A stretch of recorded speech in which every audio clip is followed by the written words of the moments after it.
início o universo era denso e quente. Após bilhões de anos houve a expansão e de repente a terra esfriou, os autótrofos surgiram, neandertales, ferramentas, a muralha da China, matemática, ciências, história e o mistério que começou com Big Bang. Para a nossa disciplina de paleontologia e biogeografia, tá bem? Eu coloquei no início paleontologia porque praticamente a disciplina ela é dividida nessas duas vertentes. Então, inicialmente, nós veremos o conteúdo de paleontologia e aí, quando ele se findar, iremos para a parte da biogeografia. Bem, nessa aula de hoje, o tema da aula é a origem e evolução da vida na Terra. Mas, além do conteúdo, eu vou falar um pouquinho para vocês sobre o funcionamento da nossa disciplina. Vocês já fizeram disciplina comigo, então vocês sabem mais ou menos como que funciona. Para essa disciplina, nós teremos 8 unidades, o que eu acho pouco tempo para a quantidade de conteúdo que a gente tem para ver. Afinal, nós teremos que ver um pouco da geologia, a gente vai ver, né, a paleonto e a gente vai ver a biogeografia em 40 horas. Tá? Então, essas 40 horas estão distribuídas nessas 8 unidades. As nossas aulas serão apenas nos sábados. E a disciplina, então, dessas 40 horas que nós temos, 26 são teóricas, 4 são de extensão, mas devido à pandemia, essa carga horária da extensão está incorporada na teórica, e 10 aulas são práticas. Com relação à prática, já vou fazer uma breve explicação de como ela funcionará. Então, nós vamos ter 2 atividades práticas. Uma é a caixa de fossilização, que eu já mandei instruções para vocês, né, estarem montando. E a outra vai ser a produção de um jogo didático com relação ao conteúdo de biogeografia. Então, uma prática vai ser de paleonto e uma prática vai ser de biogeografia, tá? Então, ao todo, nessas 2 práticas, nós totalizaremos 10 horas. Aqui também está mostrando os dias que terão as avaliações, o conteúdo que vai ser abordado e a pontuação das avaliações. Notem que, por exemplo, na unidade 5, nós teremos a avaliação e a abertura da caixa fossilizadora. Então, assim, no mesmo dia que a gente vai fazer uma avaliação, eu tive que colocar outra atividade, porque são poucas unidades, então não daria para a gente distribuir, né, elas de uma maneira mais tranquila. Então, aqui são as avaliações. Nós teremos as 2 atividades práticas, né? Uma que vai ser a caixa fossilizadora, que vai valer 20 pontos. A outra, né? Uma prática didática, que é o jogo, que valerá 20 pontos. E 2 avaliações, cada uma valendo 30 pontos. Em relação à caixa de fossilização, eu já mandei as instruções para vocês, mas eu vou estar explicando aqui como que seria elaborada, tá? Então, você vai pegar um balde ou uma bacia grande e aí você vai intercalar camadas de areia, argila, cascalho, serrapilheira, tá? A serrapilheira em si é folha, galho, aquelas folhas que caem das árvores, isso é serrapilheira para quem não souber, tá? Então, você vai pegar uma camada desse material, por exemplo, areia, né? E aí você pode colocar uma camada do material biológico. Com relação ao material biológico, eu falei para vocês colocarem pelo menos 5 destes grupos, né? Não pode ser só vegetal, então você tem que escolher, né? Vou colocar um galho com folhas, vou colocar um pepino, vou colocar flor, vou colocar uma maçã. Eu coloquei concha de caramuja de algum bivalve, por conta do rio aí, talvez vocês tenham, né? Osso de galinha ou algum artrópode, como barata, borboleta, lacraia, qualquer artrópode que vocês encontrarem aí, que seja maior, né? Você vai colocar uma formiga, que você não vai abrir essa formiga, que você não vai encontrar essa formiga na hora que você abrir a caixa. E depois que você fizer a montagem, você deixa esse balde, essa bacia, numa parte do quintal aí que pegue a ação do sol, da chuva, tá? Pra gente estar simulando condições naturais. Então, a montagem, ela seria hoje na primeira unidade, e o tempo estimado para esse experimento acontecer são 4 semanas. Então, lá na unidade 5, vocês vão estar abrindo e fazendo relatório do estado, né, que se encontram os conteúdos biológicos que vocês colocaram. Bem, então vamos dar início. Essa aula de hoje eu vou falar sobre origem e evolução da vida na Terra, mas eu vou começar falando um pouquinho sobre o que é a paleonto, tá? E aí, nas próximas aulas, a gente vai continuar, então, desde já o conceito que já foi dado de paleonto para frente. Bom, então, paleontologia paleos vem do grego, que significa antigo, e ontos, né, significa ser, e logos, estudo. Então, é o estudo de seres antigos.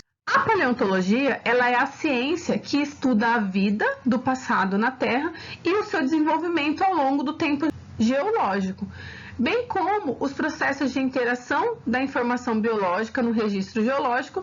Isso é a formação dos fósseis. Então, dentro da paleontologia, a gente vai estudar como que era a vida no passado, tá? Como que eram as características daquele ambiente. A gente consegue perceber as informações que a gente tem das espécies que estão vivendo em determinado tempo geológico, os registros geológicos e também a formação dos fósseis. Então, resumindo, a paleontologia ela é o estudo da vida antiga. E aí, como nós vimos, nós vamos estudar também a formação dos fósseis. Então, o que são os fósseis, tá? Então, fóssil, do latim, significa fossilis, que é extraído da terra. Então, os fósseis são restos ou vestígios de organismos, né? Tanto animais quanto vegetais, muito antigos, que foram preservados em rochas através de processos naturais, né? Processos naturais de fossilização. Visto então o que é a paleontologia, né, e visto então o que é os fósseis, vamos então para o início da nossa disciplina, que é a origem e a evolução da vida na Terra. Então, para a gente falar então da origem e da evolução da vida na Terra, vamos falar um pouquinho sobre a Terra. A Terra, ela se formou, né, há cerca de 4,5 bilhões de anos atrás. Então, essa é a data que a gente tem de formação do nosso planeta.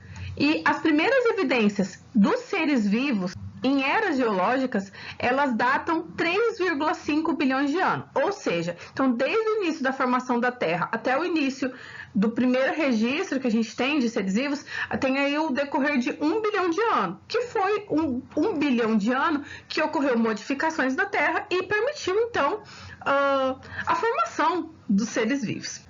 Então, cerca de 1 bilhão de anos depois do surgimento começou a surgir as espécies. Então, a gente viu ali, né, quando foi formada a Terra, nem como foi formada, apenas quando ela foi formada. E aí, né, vimos que depois de 1 bilhão de anos surgiram os primeiros seres vivos. Então, mas da onde que eles vieram, né? Como que surgiram esses seres vivos? No geral, a evolução muito falada, né, e na época de Darwin muito questionado, ele explica como os organismos eles ficaram complexos, mas ela não explica como a complexidade dos organismos, a complexidade da vida começou. E desde a antiguidade, o problema da origem da vida e dos seres vivos, ela é uma pergunta que é inerente ao ser humano. Sempre houve o questionamento de onde viemos, né? Como viemos, como surgimos. Algumas doutrinas da Índia, da Babilônia e do Egito, eles ensinavam que rãs, cobras e crocodilos, eles eram gerados em lagos, né, de lodos. E eles também falavam que esses seres, eles apareciam inexplicavelmente do lodo e eram encarados como manifestação da vontade de deuses e gerados de maneira espontânea. Hoje nós sabemos, né, que não é questão de crocodilos ou rãs, mas a gente tem vários organismos que, quando as condições elas se tornam muito extremas, né? Por exemplo, um lago que ele tá seca, ele fica ali quietinho e ele resiste um longo tempo, como se ele estivesse hibernando, ele resiste um longo tempo. E aí, quando as condições começam a melhorar, ele volta a ter atividade. Então, o fato disso acontecer fez com que, antigamente, eles pensassem que os organismos surgiam do nada, surgiam do lodo, por exemplo. Existem várias teorias que elas tentam entender como que aconteceu ali a origem da vida. E algumas delas a gente convive até atualmente, né? E outras não tem nem como a gente comprovar, nem como a gente refutar. Uma das teorias, como a conhecida como a geração espontânea, ela teve grande valor e impacto na época em que ela foi divulgada. Mas hoje já foi comprovado que ela parte de uma premissa equivocada, que ela é uma teoria errada. Então, as teorias de origem da vida, geralmente, elas têm 3 vertentes: uma religiosa, a filosófica e a científica.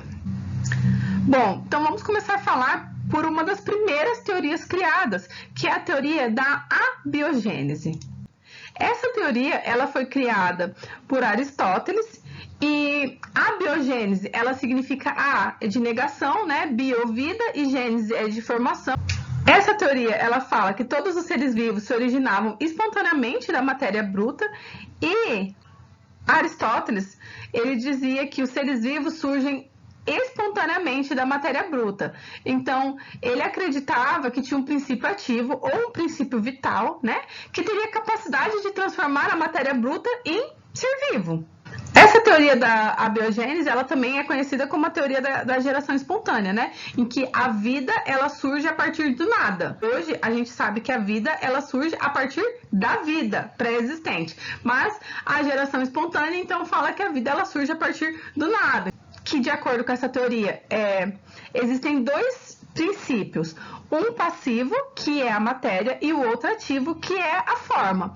E no momento em que as condições elas fossem favoráveis, esses princípios eles se conjugariam e eles iriam originar a vida. Então, com isso, o princípio ativo ou o princípio vital, ele teria a capacidade de transformar uma matéria bruta em um ser vivo. E Aristóteles, ele chegou a afirmar que os crocodilos do rio Nilo, eles surgiam da lama. E outros cientistas que seguiram o mesmo raciocínio de Aristóteles, eles descreveram alguns processos da geração espontânea. Bem, então Paracelso ele explicou que sapos, tartarugas e ratos, eles podiam ser gerados a partir de água, palha, madeira em decomposição e outros materiais. Já o Wellmont, ele explicou que para gerar camundongos, você precisaria apenas de uma camiseta suada e que ela estivesse em contato com um germe de trigo. Que nesse caso, então, o suor, ele seria o princípio ativo. Já pensou a quantidade de rato que a gente ia ter com tanto de gente suada nesse mundo? Bem, essa teoria da geração espontânea, ela foi contestada no século XVII pelo cientista Francisco Redi. O Redi, ele realizou experimentos controlados que conseguiu provar que a geração espontânea, ela era equivocada.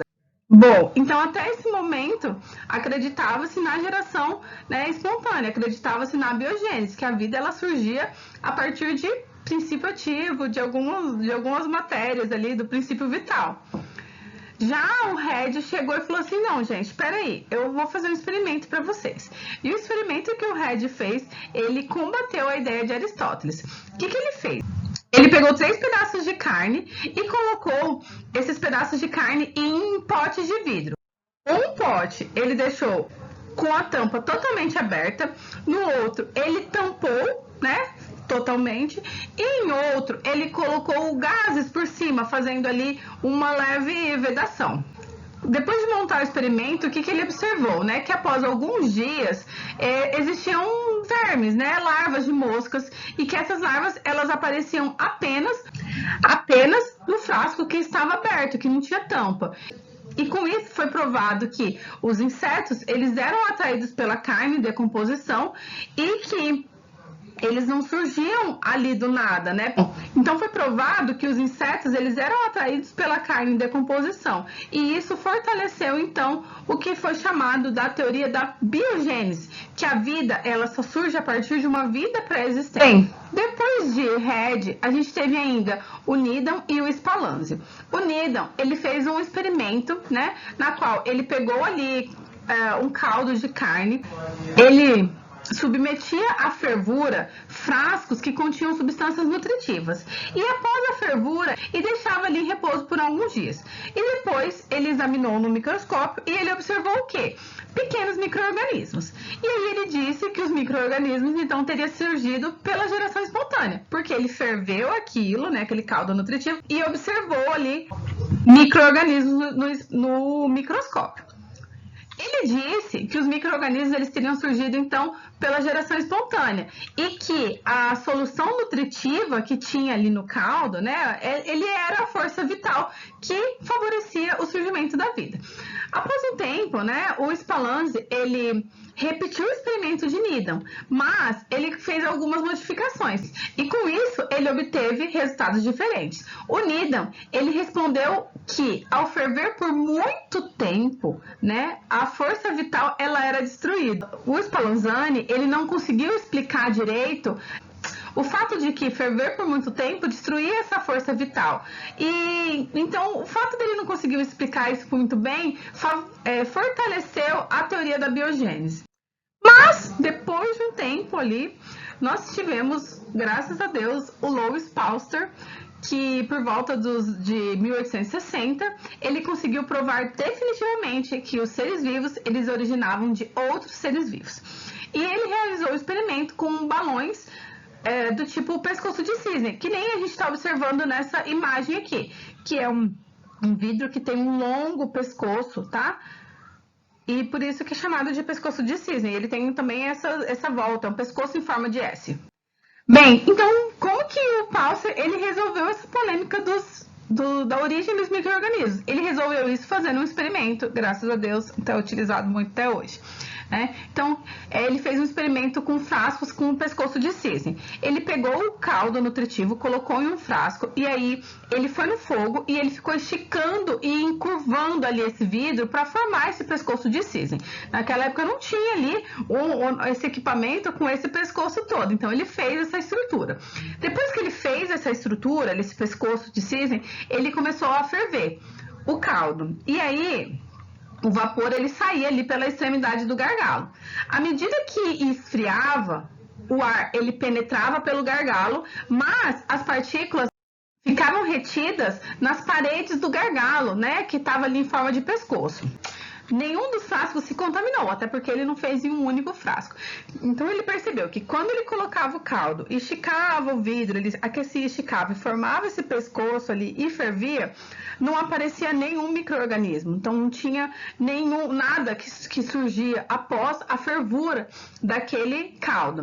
Com isso, depois ele retirou o gargalo, né, o pescoço que tinha ali nos vidros, e depois de ele retirar, há um tempo depois, ele observou que surgiam micro-organismos. Esse experimento dele, ele derrubou definitivamente a hipótese da geração espontânea e deu origem a um processo que a gente utiliza muito hoje, que é o da pasteurização. Tem lá leite pasteurizado, então o termo pasteurizado surgiu por conta do Louis Pasteur.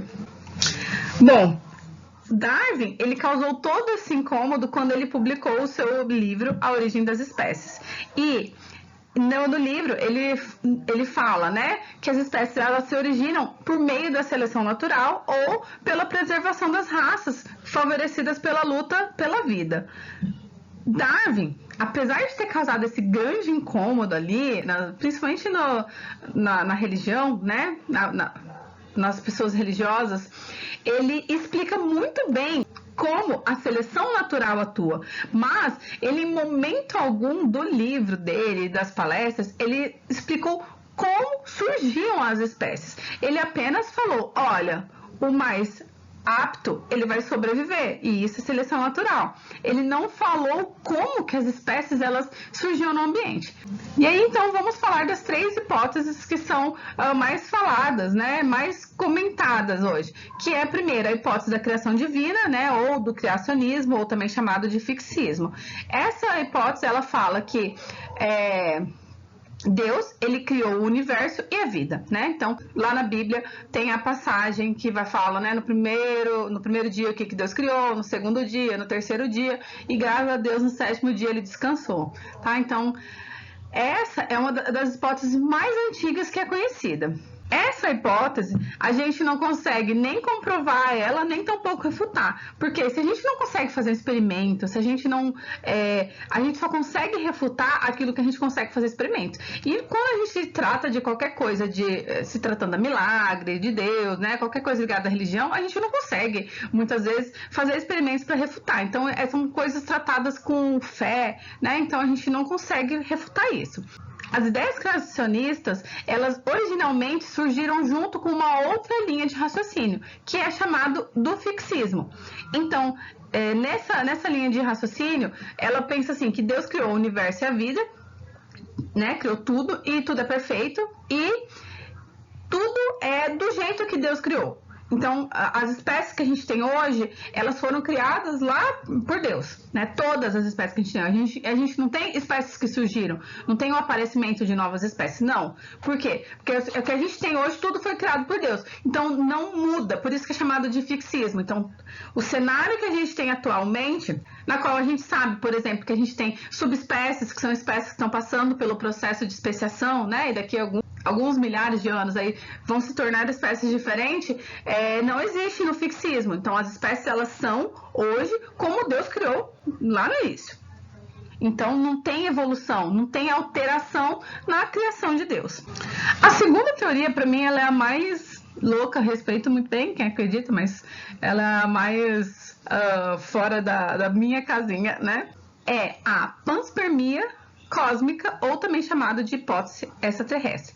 Essa teoria, ela explica que a vida, ela sempre existiu no universo, e ela teria se originado, então, em outros planetas e chegado até a Terra através de uma possível pressão de radiação emitida por partículas luminosas. Admite-se, então, que micróbios vindos em partículas de poeira ou em meteoritos de origem extraterrena, eles foram a fonte da vida. Essa teoria, ela só tem um problema, né? Ela não fala aonde surgiu a vida. Ela fala que poderia ter surgido através de radiação emitida por partículas luminosas, mas essa teoria, ela tem um pequeno problema, que ela fala assim, a vida, ela sempre existiu no universo. Então, a gente quer saber como é a origem da vida na Terra. A teoria da panspermia, ela fala assim, a vida sempre existiu no universo e ela chegou aqui através de radiação, por exemplo. Mas tá, então, se ela sempre existiu no universo, então como ela existiu no universo? Na verdade, a gente transfere a pergunta de como a vida surgiu na Terra para como a vida surgiu no universo e nada é explicado. Então, essa teoria é uma das teorias menos aceitas. E por último, nós temos a teoria mais aceita, que é a teoria da evolução química. Essa teoria, ela foi proposta por Oparin e Haldane, tá? Eles tiveram ali hipóteses semelhantes, eles foram primeiro, eles não foi proposta juntamente, mas eles propuseram a mesma coisa, né, hipóteses semelhantes, ali na década de 1920, e eles falam que os primeiros seres vivos, eles eram moléculas orgânicas que teriam se formado na atmosfera primitiva e depois nos mares a partir de substâncias inorgânicas. Então, para a gente analisar e ver como que surgiu então os primeiros seres vivos, vamos ver qual era a composição da atmosfera naquele período. Bem, na atmosfera, que era uma atmosfera primitiva, não era igual o ambiente que nós tínhamos hoje, nós tínhamos ali metano, amônia, hidrogênio e vapor de água, né? Essa era a característica da atmosfera. Mas de onde teriam vindo as moléculas, então, que originaram os primeiros seres vivos? Relata-se, né, que ocorreu reações entre as moléculas dos gases que a gente tinha na atmosfera. Então, os gases metano, amônia, hidrogênio e vapor d'água, com a ação dos raios ultravioletas e descargas elétricas, eles se tornaram moléculas simples, né? E com a ação do calor e da chuva, eles passaram ali do ar, né, para a água. Estão chegando assim nos rios e mares.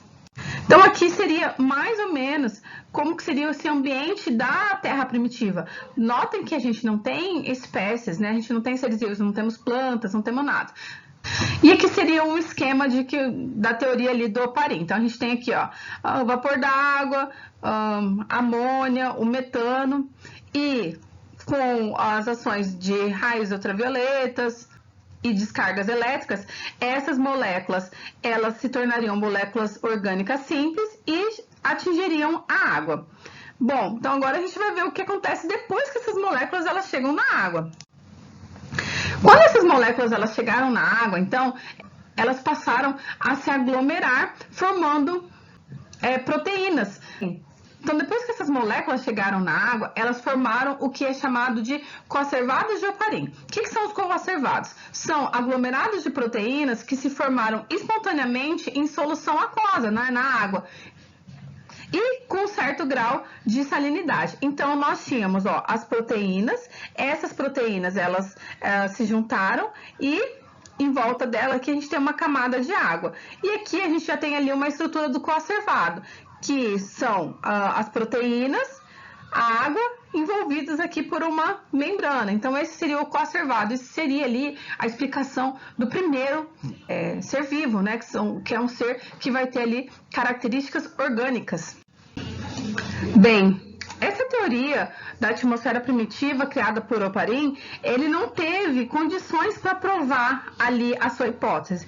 Então, depois disso, em 1953, nós tivemos ali o Stanley Miller e ele conseguiu recriar a provável atmosfera primitiva.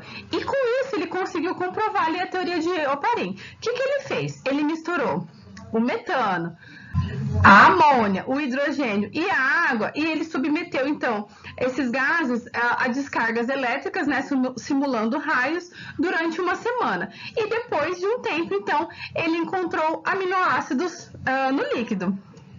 Além disso, depois ainda de um tempo, né, a gente teve ali em 58 o Sidney Fox, que submeteu uma mistura de aminoácidos secos a aquecimento prolongado, e ele demonstrou que eles conseguiam se reagir, eles conseguiam se unir entre si e formavam ali moléculas proteicas pequenas. E essas proteínas, quando elas eram aquecidas em solução aquosa, elas se uniam espontaneamente e formavam microesferas, né? Então, esse experimento do Miller e do Fox, ele comprovou a veracidade da hipótese de Oparin, que submetidos a raios ultravioletas e a descargas, eles se tornavam moléculas simples. Quando caíam na água, ali no meio aquoso, eles conseguiam se reagir, formando as proteínas, o que deu origem aos coacervados. Aqui é só um esquema, então, ali do experimento de Miller, tá? E ele construiu, então, um aparelho que simulava a condição da Terra primitiva e introduziu neles componentes prováveis que a gente tinha na atmosfera, o metano, amônia, hidrogênio e vapor d'água. E aí, com isso, então, ocorreu ali, ele conseguiu comprovar ali a formação dos aminoácidos. Então, a gente aceitando ali a teoria de Oparin e Miller, a gente pode se perguntar, então, as primeiras formas de vida, elas eram autótrofas ou heterótrofas? Lembrando que os autótrofos, né, são seres que produzem seu próprio alimento através de reações químicas, conhecidas como a quimiossíntese e a fotossíntese, e os heterótrofos são organismos que são incapazes de sintetizar seu próprio alimento e a gente precisa recorrer a uma fonte externa. Os seres autótrofos e heterótrofos, para obter a energia, eles realizam uma reação química de combustão. Os seres autótrofos, para sintetizar energia, eles realizam a fotossíntese. Já os heterótrofos, então, para fazer essa síntese da energia, a gente realiza a respiração. Então, a gente vai ver, então, relembrar um pouco da fotossíntese da respiração, para a gente conseguir pensar, olha, pensa naquela foto da atmosfera primitiva, em que a gente não tinha nada, só tinha água, só tinha gases, não tinha mais nada que pudesse servir como fonte de alimento. Então, vamos pensar, né, como que seriam essas primeiras formas de vida, se elas eram autótrofas e heterótrofas. Bem, então após analisar essas características, surgiu a hipótese heterotrófica. Essa hipótese, ela postula que o primeiro ser vivo, ele era incapaz de produzir o seu próprio alimento, tá? Ele era muito simples, ele era provavelmente um procarioto anaeróbico. Por que anaeróbico? Porque não tinha oxigênio e ele realizava a fermentação. Então, os seres heterotróficos, eles deviam se alimentar de compostos orgânicos que era acumulado no lago primitivo. A gente não viu que as moléculas simples que caíam, elas se agrupavam formando aminoácidos, proteínas, né? Então, essa era a fonte de alimento. E que eles deviam, então, conseguir essa energia nos processos anaeróbicos, porque não havia oxigênio na Terra. Então, não tinha como ele utilizar essa molécula. Porém, né, o que aconteceu? Os materiais orgânicos que tinham nos lagos ali, eles começaram a se acabar. Porque os heterotrófos, eles começaram a crescer muito, ter muito indivíduo heterotrófico, começaram a consumir muitos materiais orgânicos, né? E então, essa matéria orgânica, ela começou a acabar. Então, assim, os organismos que eles eram capazes de converter substâncias simples em outras substâncias mais complexas, eles foram favorecidos. E alguns organismos, eles formavam pigmentos e tinham a capacidade de absorver energia luminosa. Então, esses organismos, eles teriam ainda uma vantagem para utilizar essa energia e obter as reações de síntese. Com isso, isso, nós tivemos ali, né, a origem dos organismos procariotos, dos organismos simples. Mas como que se originou, então, os seres eucariontes? Existem várias hipóteses explicativas relativas ao aparecimento dos eucariontes, mas três são mais aceitas, que é o modelo autogênico, o modelo endossimbiótico e a mais aceita ainda é o modelo autogênico e endossimbiótico. Então, vamos ver o que falam esses modelos. No modelo autogênico, ela fala assim, ó, que nós tínhamos, olha aqui, uma célula, né, simples de procarioto e que essa célula, ela começou a surgir invaginações na membrana plasmática. E essas invaginações, elas teriam se tornado especializadas em realizar determinadas coisas, formando assim as organelas que nós temos. Então, esse é o modelo autogênico. O modelo endossimbiótico, ele surgiu ali por volta de 1920, né, na qual alguns investigadores, eles perceberam que existiam semelhanças entre estruturas membranosas das células eucarióticas e também de alguns seres procariontes. E com isso, eles admitiram que as células eucariontes, elas teriam sido resultado da incorporação de organismos procariotos por parte de outros seres procariotos primitivos. Ou seja, a gente tinha um organismo procarioto que incorporou ali outro ser. Então, a gente tinha uma bactéria que incorporou outra bactéria e isso deu origem a algumas estruturas. E duas dessas estruturas, que são bem conhecidas, é a mitocôndria e o cloroplasto. Então, por isso que esse modelo chama endossimbiótico, né? Então, a gente tem aqui a entrada de um organismo, né, de um micro-organismo, dentro do corpo de um micro-organismo, e ao invés disso causar mal, eles começaram a viver ali em simbiose, eles começaram a favorecer a sobrevivência da outra. E nessa situação, então, o organismo que habitou o interior do outro, ele se beneficiou ali pela proteção das condições estáveis, e o organismo que abriga o invasor ali, ele se beneficiou dos produtos que eram sintetizados. Então, esse é o modelo endossimbiótico. Então, aqui a gente tem o organismo procarioto agrupando aqui dentro, englobando ali outros procariotos, né, que são chamados de procariontes simbióticos. E com isso a gente teve então a formação aqui da célula eucariótica. Depois ela vai se dividir, né, em animal e vegetal, porque depende ali do tipo de procarionte. Se era um procarionte fotossintético de vida livre, então esse procarionte deu origem a cloroplasto. Se era só um procarionte simbiótico, né, que não era fotossintético, deu origem à mitocôndria. Esse modelo endossimbiótico, ele é bem aceito, tá? Então, cloroplastos e mitocôndrias, eles têm seu próprio genoma e eles produzem suas próprias membranas. E eles apresentam também um ciclo de vida independente de células. E eles contêm ali DNA circular, assim como os procariontes também têm. E algumas das proteínas, né, das membranas dos cloroplastos e das mitocôndrias, elas estão codificadas nos genes de DNA da célula, o que mostra uma dependência entre os dois. Além do mais, né, um outro fator que dá um peso ali para esse modelo endossimbiótico é que as situações de endossimbiose entre eucariontes e procariontes ainda existe atualmente. Bem, aqui então a gente consegue ver o modelo autogênico, né, que fala das invaginações na membrana que surgiu ali as estruturas, e aqui a gente tem o modelo endossimbiótico. O terceiro modelo, ele é um modelo que agrupa os dois, que fala que ocorreu invaginações na membrana e que ocorreu também ali a endossimbiose com organismos procariotos, tá? E com isso, se esse procarionte ele era fotossintético, ele originou o cloroplasto, dando origem, então, a uma segunda linhagem, que é da célula vegetal. Se esse procarionte não era fotossintético, ele deu origem à mitocôndria, originando, assim, a célula eucariótica animal. Bem, pessoal, a aula de hoje é isso. Espero que tenham gostado. Qualquer dúvida, vocês podem me procurar.